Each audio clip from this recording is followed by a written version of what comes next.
জয় মা শ্যামা সুন্দরী। তো কয়েকদিন আগেই কিন্তু আমরা গিয়েছিলাম কলকাতার জাগ্রত কালীমা মা শ্যামা সুন্দরীর দর্শন করতে। তো প্রথমবার দর্শন করে এতটাই ভালো লেগেছিল এবং এখানকার মানুষজনদের ব্যবহারও এত সুন্দর, আমরা দ্বিতীয়বারও গেলাম। কিন্তু 1 জানুয়ারি বন্ধ করে দেওয়া হলো এই শ্যামা সুন্দরী মায়ের মন্দির।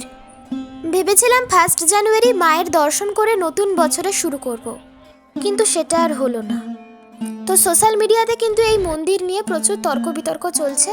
তো সেই সব তর্ক বিতর্কে আর যাব না। আমরা যেহেতু এই মন্দিরটা দেখতে গিয়েছিলাম, তাই ভাবলাম ভিডিওটা আপনাদের সাথেও শেয়ার করে দিই।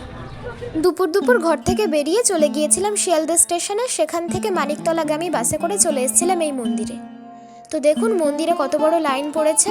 আমরা যেদিন যাই সেদিন কিন্তু প্রচুর পরিমাণে ভক্তরা এসেছিল মাকে দর্শন করবেন বলে।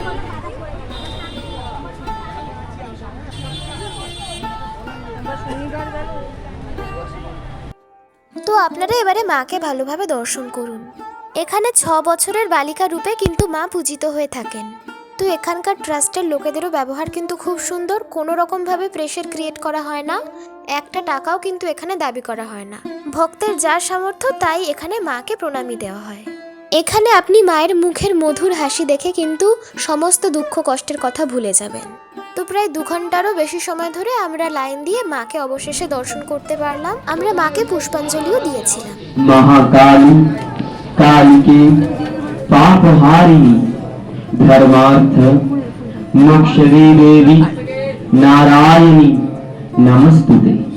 এষা সচন্দন পুষ্পবিল্ল পত্রাঞ্জলি ওম শ্রী শ্যাম সুন্দরায় নমঃ।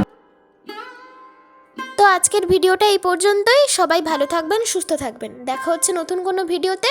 আর চ্যানেলটিকে প্লিজ সাবস্ক্রাইব করে আমাদের পাশে থাকবেন। আর যত পারেন শেয়ার করবেন।